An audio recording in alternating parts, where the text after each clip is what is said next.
All right, so Donald Trump continues to say he's not going to debate on August 23rd when the televised debate is held in Milwaukee. It is a Fox News TV event, and here's Fox News this morning. It would be great to see Donald Trump and Ron DeSantis and Chris Christie just duke it out. That's why they call it a debate.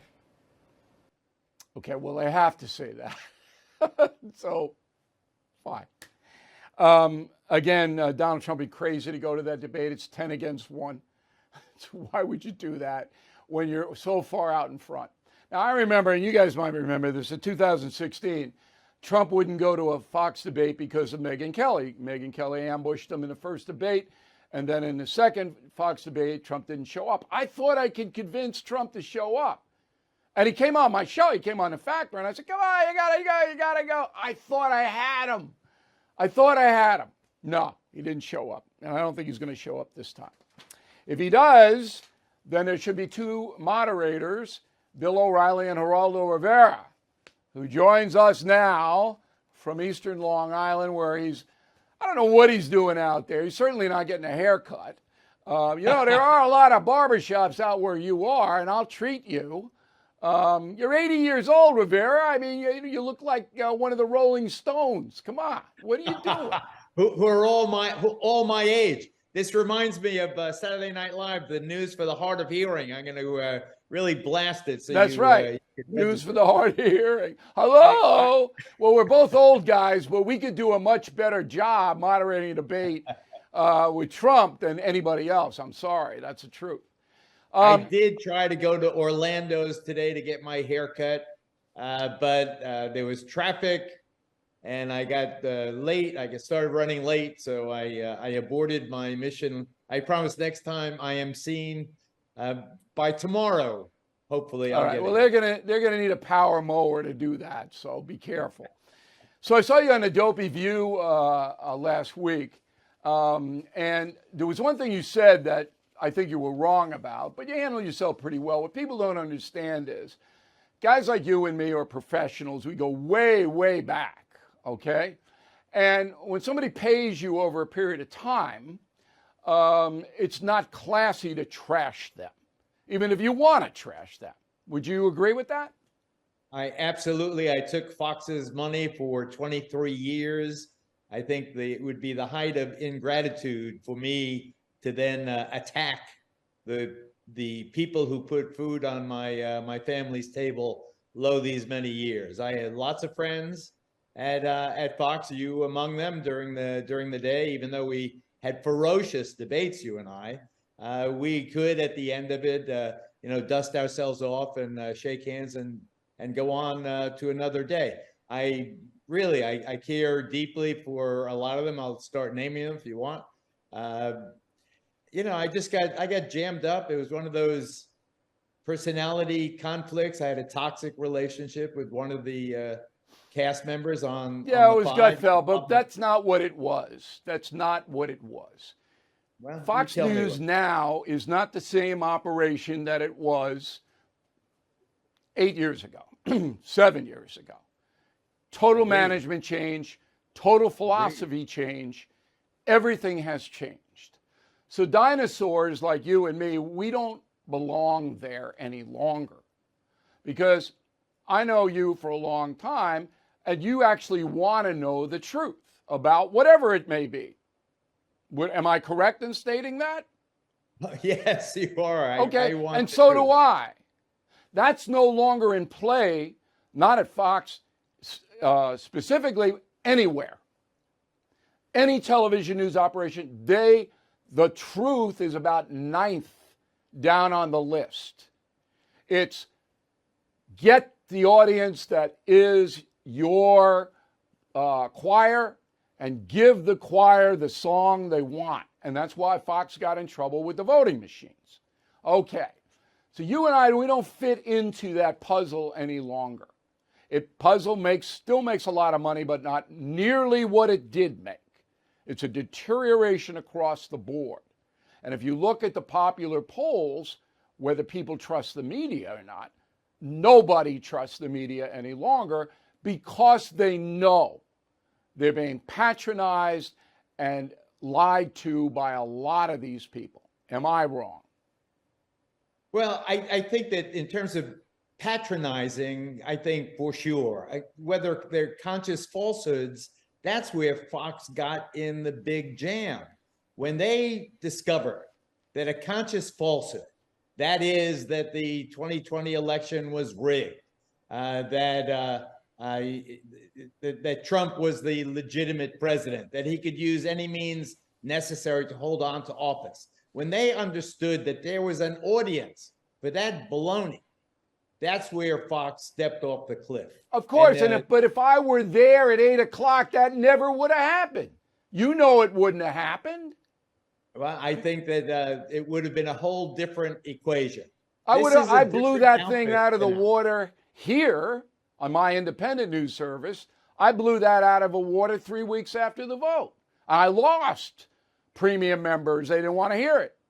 But if I were on Fox at that time, I would have blown that thing right out of the water and nobody would have gone up against me, because that's how powerful the factor was. But they don't have that now. There's no control. Again, no control at CNN, no control at NBC News, ABC, CBS. They are running, it's not a bunco operation. It's an operation that doesn't care about the truth. They care about money. Now, let me get into where I quibble with you on The View. I have investigated this as thoroughly as it can be investigated. Donald Trump did not instigate January 6th. He failed on the day because he panicked and he froze. But he didn't instigate it. He wasn't saying, I want violence at the Capitol. In fact, it didn't even occur to him that it might happen until early morning. And again, he didn't mobilize. He didn't do what he should have done by calling that off really fast in a hard way. He did not. But he didn't instigate it. And the week before proves it with the back and forth with the Pentagon, put the National Guard on alert, the back and forth with the Capitol authorities coming out of the White House. It's provable. That's why he has not been indicted on that insurrection business, and he won't be. Okay? He was impeached. But you said on The View that he instigated it, and you're wrong. I believe, I have to clean up one thing, and then let me address that. What I want to clean up, it is not sufficient to say that everybody does it. Everybody I'm not saying that to get a rating. I think that what Fox did was unique. At least it was unique in terms of the paper trail left, the digital trail left, where they showed certain hosts saying something, then going on the air and saying something else. I think that was it. If it was not unique, it was certainly the most egregious example. Now, in terms of what Trump did, I supported Donald Trump, who I've known, as you have, for decades. I love this guy. I lost friends over the fact that I supported him. And he had a pretty good presidency. And he was a viable candidate for re-election. But when he lost, it was scant days. The last That's time a whole different issue. That's a whole different issue. You're right. Let me get to your issue. When the last time Trump used to call my house every week without fail. The last time we spoke was Friday, the 13th of November. I said, what are you going to do? He said he's a realist. So I said, okay, he's a realist. It's a slow count, extraordinary circumstances, the pandemic and so forth. He'll see the light as we are all seeing the light. He never did. In fact, he went the opposite direction. He got more and more irrational in terms, in my opinion, you give your opinion, let me give my opinion. In my opinion, he got more and more irrational, more and more radicalized. He screwed up the vote in Georgia because he was such an egotist about it. And then if he did not incite that riot, who did? It wasn't a spontaneous combustion. Listen, there's a difference. There's a difference between incite and instigate. So you can make a subjective argument that because he was so vehement that the election was fixed, that led these people to violence. You can make that philosophical argument. But the argument that the View ladies are making is that he wanted that violence at the Capitol. That's not true, and I know it's not true. Now, as far as him believing that the election was fraudulent, he believes it because people believe what they want to believe, Geraldo. You know that. And do you think he would have given up his office? Would he have at some point succumbed to the inevitable and watched the vice president sign the electoral documents and allow all of those things were wrong? And believe in history, he did a good job governing, but that's going to override what he did for 4 years. I agree. Because Al Gore could have done the same thing when he hung it up against Bush the Younger. He could have done it, but he didn't do it. Agreed. And Trump just won't, to this moment, let it go. He won't. You know, when I did my 4 history tours with him, you know about those shows, right? Big hits. I told him, you can't even mention the election because I'm not going to sit there and feed into that. And he didn't for 4 shows, not once. But I know for a fact that he believes it because people believe what they want to believe. Now, last question, because I know you have to go take a nap before your haircut. Okay. I want to use you on a regular basis. I'm not going to torture you, but maybe once or twice a month on media because the media is collapsing before our eyes, and you and me, we know the media in this country better than anybody. So are you willing to put up with me to do that? I've been putting up with you for decades, O'Reilly. People should go into but you're going to have to name names. Some of the fistfights. You're going to have to name names like Gutfeld harpooned you.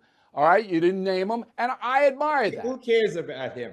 Who cares about him? Little Napoleon. I care about Gutfeld. I put Gutfeld on a factor with Bernard McGurk, and that he ascended. But what I'm trying to get across to you is I know why you didn't mention Gutfeld's name on The View and in other interviews. But going forward, you're going to have to name the names of the villains in the media. Are you willing to do that? Well, I am willing to point out what Fox did or what any other, transgressor everybody does. I have always been unafraid. You cannot scare me. My legacy is, and I appreciate your statements when I did finally give it up, when I did finally quit after I was fired from the Five. When I was fired from the Five, I quit Fox News because I said, screw you, it took away the #1 rated show. I'm not going to stick around. So I left. But I've worked hard all my life. Thank God I am beholden to none right now except my family. I don't have to go running off to go to work for anyone else. I can be on my boat if that is what I care to do. I can participate in the national dialogue if that's what I care to do. If, you and I get a conversation going as you do with Chris Cuomo, I think that's great. I think that's wonderful. That's what we're going to do. We're going to storm it. Television. And we can say to any of these people, any of these big corporate people and the big machas and the high rollers, screw you. We have. That's right. I run my own show now, and you're semi-retired, but I don't want you to retire, so I'm going to bring you on. I'm going to torture you. And the best part is, you and I, we don't see things eye to eye. The problem with cable news is they bring on guests and everybody agrees. It's no longer O'Reilly Geraldo shooting it out over criminal illegal aliens. And if you didn't see that, you got to Google that because that was either a high point or low point in cable news, depending on your point of view. All right, we'll see you soon. Migrants will be the saving grace of this country. Okay. Tell the barber to give you a mohawk tomorrow, okay? That's what I want to see next time I see you. All right. Geraldo Rivera, everybody, give me a hand. Hey, you would be crazy not to use AMAC's Medicare Advisory Service if you're 65 or over. AMAC's Medicare Advisory Service is the conservative alternative to radical left companies like AARP. They offer free consultations with qualified Medicare experts who can answer all your Medicare questions, and I'm sure you have plenty. Even if you're already on Medicare, contact AMAC to see if you are overpaying for your current plan. There's no cost, no obligation to change plans, and no radical left agenda. Do business with people who have the same values you do, people you can trust. Forget the TV commercials and mailings advertising Medicare services. Go with a company that not only offers you dozens of Medicare choices, but also looks out for your interests without the woke nonsense. So please visit AMAC's Medicare Advisory Service at amac.us/trust. That's amac.us/TRUST trust. Okay, Florida insurance. I'm getting mail all over the place. My insurance rates are sky high. I got a clean record. All right, double, all state. I call the guy, what are you doing? Oh, so we have, baloney. These insurance companies, and this is Bidenomics, by the way, they're jacking these rates up as high as they can jack them for no reason. And they're telling you, oh, the COVID and this, and it's all a bunch of bull. So you got to shop around. But in Florida, it's particularly egregious because of all the storms. So a bunch of insurance have pulled out of Florida and California, same reason, natural disasters. And now 100,000 homeowners in Florida have got 4 months to find new policies. And, you know, and the other people who aren't pulling out are squeezing you. So you're not alone. It's happening. It's Bidenomics. It's not going to go down. But we have a smart life tip that I think is going to help you. Again, pen and paper, watching the No Spin News, very important. The website is policygenius.com. Policygenius.com. All right? It goes and it looks at the insurance marketplace in America and offers expert insurance advice free. It compares the insurance company rates free. Once again, policygenius.com. So I'm in business to help you. I know what this is. I'm furious about it. Bidenomics. It's the same thing in a restaurant. You think those restaurant prices are coming down? You're paying $40 for some halibut, it ain't coming down. They don't have to jack them that high, but they can get away with it. That's the downside of capitalism. Worst drivers on the insurance thing. Here are the worst drivers in the country. Ready? Memphis, Tennessee, Baton Rouge, Albuquerque, Macon, Georgia, St. Louis, Cleveland, Detroit, Hesperia, California, Rockford, Illinois. Okay, that's based on crash fatalities, number of accidents, all of that. Here are the best drivers. Green Bay, Cary, North Carolina, Oxnard, California, Bellevue, Washington, McKinney, Texas, Lynn, Massachusetts, Glendale, California, Pearland, Texas, College Station, Texas, Henderson, Nevada. Okay, but I bet you're getting hosed if you live in any of those places by the insurance company. Hey, it's time to take care of your liver. Data from the American Heart Association indicates that adults with fatty liver were 3.5 times more likely to have heart failure than those without. The American Liver Foundation says that 100 million Americans have fatty livers. These days, we throw everything at our bodies: cholesterol, alcohol, toxins, statins, cigarettes. No wonder so many of us have a sluggish, fatty liver. Your liver helps your body with hundreds of daily functions. It's time you help your liver with Liver Health Formula. Liver Health Formula is an all-natural, American-made supplement that contains 12 clinically proven botanicals to recharge and protect your liver. So try Liver Health Formula and receive a free bottle of nano-powered omega-3 to keep your heart healthy. Go to getliverhelp.com/Bill, claim your free gift. That's getliverhelp.com/Bill. Okay, here is the final thought of the day. Bad weather everywhere in the USA. I'm out in eastern Long Island, very near the ocean, and usually it's no problem. But it's so humid, I can't even believe it. Holly the terrier dog and I walk on the beach. It's like, whoa. Usually the beach wind blows that humidity out. Now, where I am is 13 degrees cooler than New York City. It's 100 miles away. Okay. Now, global warming is not a hoax. It's real. The planet's warming up. The hoax is that how do you fight it? And the far left has taken the issue, the panic, because there is panic, and used it to try to sell a huge government like I was talking about earlier in the program. That you better do what the government says in every way, and if you don't, the planet is going to blow up.